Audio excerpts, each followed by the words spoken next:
மக்களே, welcome to Delhi talk shooting spot update. Mahanati update வந்து back to back வந்துகிட்டே இருக்கு. மார்னிங் பிரவீன் சார் வந்து ஒரு பெரிய ஷாக் வந்து கொடுத்துருக்காரு ஃபேன்ஸ் எல்லாத்துக்கும். அதை தொடர்ந்து கொஞ்ச நேரத்துக்கு முன்னாடி நம்ம வைஷு வெண்ணிலாவா ஆக்ட் பண்ணிட்டு இருக்காங்க இல்லையா, அவங்க இப்போ நம்ம வீக்கா வீட்டில் தான் ஷூட்டிங் போயிட்டு இருக்கு போல. நம்ம விஜய்க்கும் கூட டைரக்டர் சார் அண்ட் நம்ம சுவாமி ரெண்டு பேரும் இருக்க மாதிரி பிக்சரை வந்து ஷேர் பண்ணியிருக்காங்க அவங்க கூட. அண்ட் இந்த முறை வந்து சொல்லணும்னா நமக்கு நிறைய வீக்கா போர்ஷன்ஸ் இருக்கா இல்லையானே தெரியல.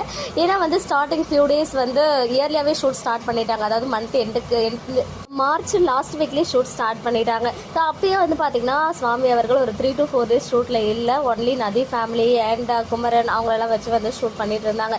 அண்ட் அதுக்கப்புறம் ஷூட் ஸ்டார்ட் ஆன கையோட சுவாமி அவர்கள் வந்து அங்கே இருக்க மாதிரி தான் பிக்சர்ஸ் வந்து ஷேர் ஆச்சு. ஈவன் தாத்தா ஷேர் பண்ணதும் சரி, இங்கே பிரவீன் சார் ஷேர் பண்ணதும் சரி, இப்போ வெண்ணிலா ஷேர் பண்ணியிருக்கிறதும் சரி, எல்லாமே விஜய் வீட்டில் தான் வந்து எடுத்துகிட்டு இருக்காங்க.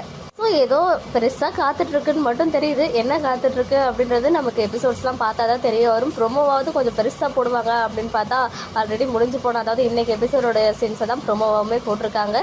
இந்த காஸ்டியூம் எல்லாம் பார்க்கும்போது நார்மலாக ரெகுலர் எபிசோட் போயிட்டு தான் இருக்குது போல். ஃப்ளாஷ்பேக் சீன்லாம் வந்து எப்படியும் சப்போஸ் ஷூட் பண்ணியிருந்தாங்க நிறைய சீன்ஸ் அப்படின்னா அவங்க வந்து அதை கான்ஃபிடென்ஷியலாக மெயின்டைன் பண்ணுவாங்க. பிரவீன் சார் மட்டும் நம்மக்கிட்ட சாரியோட அந்த ஒரு பிக்சரை ஷேர் பண்ணியிருக்காங்க. எதுக்கும் எல்லாரும் ப்ரிப்பேர்டாக இருங்க அப்படின்ற காரணத்தினால.